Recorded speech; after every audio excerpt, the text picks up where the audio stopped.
All right, everyone, new polling has come out, and the Democrats should be very, very worried because what they're relying upon is essentially Trump being unpopular to buoy them up in the midterm elections. That would normally maybe be okay if the Democrats themselves as a party didn't have the problem of being vastly unpopular, more so at this point than Trump by far. Their popularity is among millennials. Millennials are the most democratic demographic. Yeah, say that 3 times fast. Within the United States. Gen Z is more conservative, the Gen Xers are more conservative, the boomers at this point are more conservative.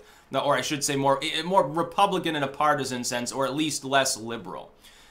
Millennials overwhelmingly went for Obama in both campaigns, although there was a Ron Paul effect, as we know.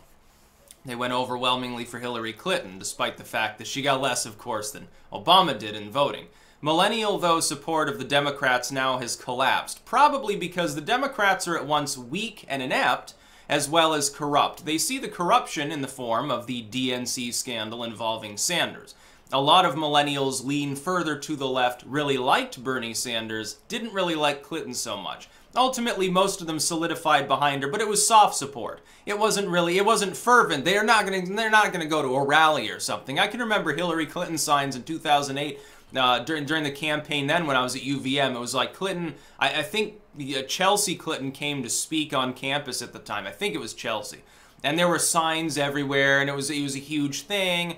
But that was a long time ago. That was in the mid-2000s.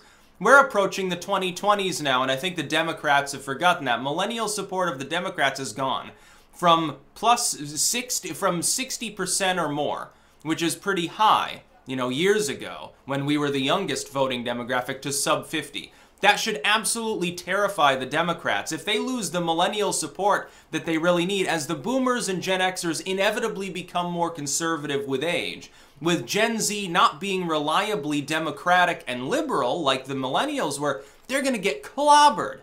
Over the entire next paradigm, it'll take 10 years at least for them to recover their numbers. They have to hope that the next generation comes up and is like hyper-liberal, because Gen Z was more traditionalistic and didn't want tattoos and wedge issue politics. They're going to get clobbered. They're going to get destroyed. This is why when people tell me, oh, Texas will go red. I mean, Texas will go blue. We'll be blue forever. You know, in 4 years, the United States is forever lost to the far left. We'll have no guns, no freedom at all, and we'll be paying a 90% tax rate. You're nuts. It's not going to happen, dude. We're probably going to go in the other direction for at least some period of time. No, we've probably because of memetics in part. Look, the Democrats just don't understand jokes. They're not funny. They're not humorous or hip or entertaining anymore. They drag out increasingly old celebrities from the 90s or even before as though they were still culturally relevant enough to wow a crowd of people who are in their teens or early 20s. It's not going to happen, even less so with millennials. Look, yeah, there's some 90s nostalgia bullshit, by the way, that I'm really not part of. I have nostalgia for eras that came before I was born. I have nostalgia for the 60s, 70s, and 80s, and not really for my childhood 90s. The 90s mostly were boring and sucked. Yeah, I'm gonna come out and say it. Yeah, okay, there was some good video games, and we weren't in a Cold War, really, kinda, sorta. Mostly it sucked. You know, where was the modern internet? We didn't exactly have a Twitter to fuck around on. There was no YouTube. It sucked compared to today. At least technologically. People talking about their classic games. Okay, go fucking play Mario Kart if you want. But, you know, I want something that looks more realistic. I want that sort of the new shine of the modern gaming era. I think that I don't need to regress back to my childhood and start eating Cheerios and wearing pajamas all day. But no, if the millennials abandon the Democratic Party, it looks like it's already begun, they're not going to carry 2020. They're not going to have anyone to vote for. Who's going to vote for them? Can you name any voting demographic that wants to vote for the Democrats at large numbers at this point? Now, the Republicans don't fare much better, and they still have a deficit with millennials. It's not like the millennials have switched and become, you know, a red generation or something. No, but they're not as excited for the Democrats. So long as Perez is running the show in the DNC and Clinton is the most visible face of their whole party, Republicans are going to run against boring Hillary, they're going to drag out the frog memes, and they will win ultimately. 2020, no, the Democrats won't take the House, they won't take the Senate, no blue wave. They'll be demoralized even more, and even more millennials will probably say, fuck you. They'll climb back aboard. At some point, the Democrats crash and burn, and then like a phoenix, this is probably what happens, there's a 90% chance, there's a 10% chance they stop existing as a major party, someone else takes hold.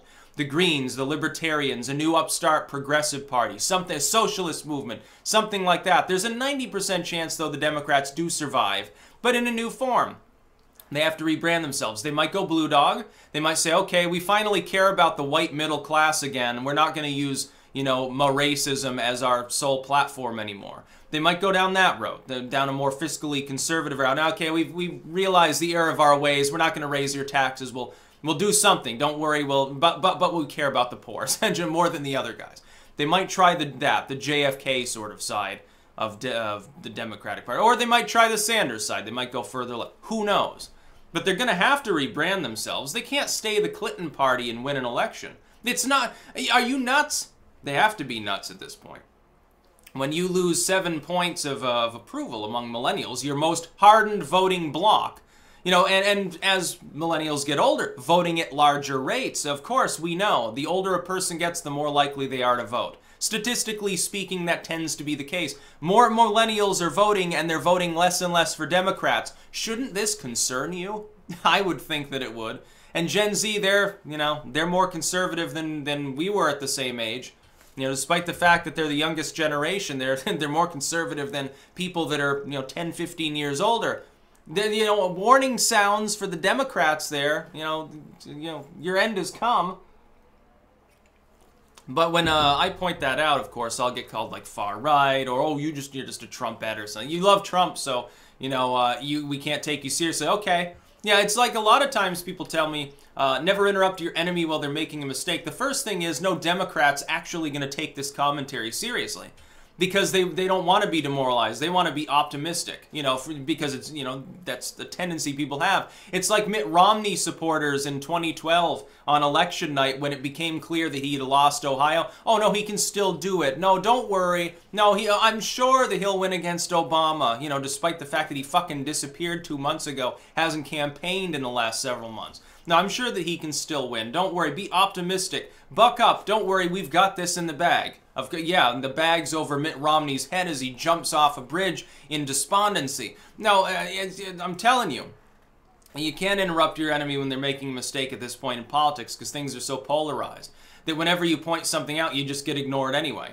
For instance, I point out that Trump does something wrong. No Trump fan's going to bother listening to me at this point. They don't care unless they're more my fans than they are Trump fans. That's not going to be common among the MAGA crowd. If you're wearing a MAGA hat, probably you prefer Trump to Sticks. Which is fine, by the way. You can watch my videos and disagree with me sometimes.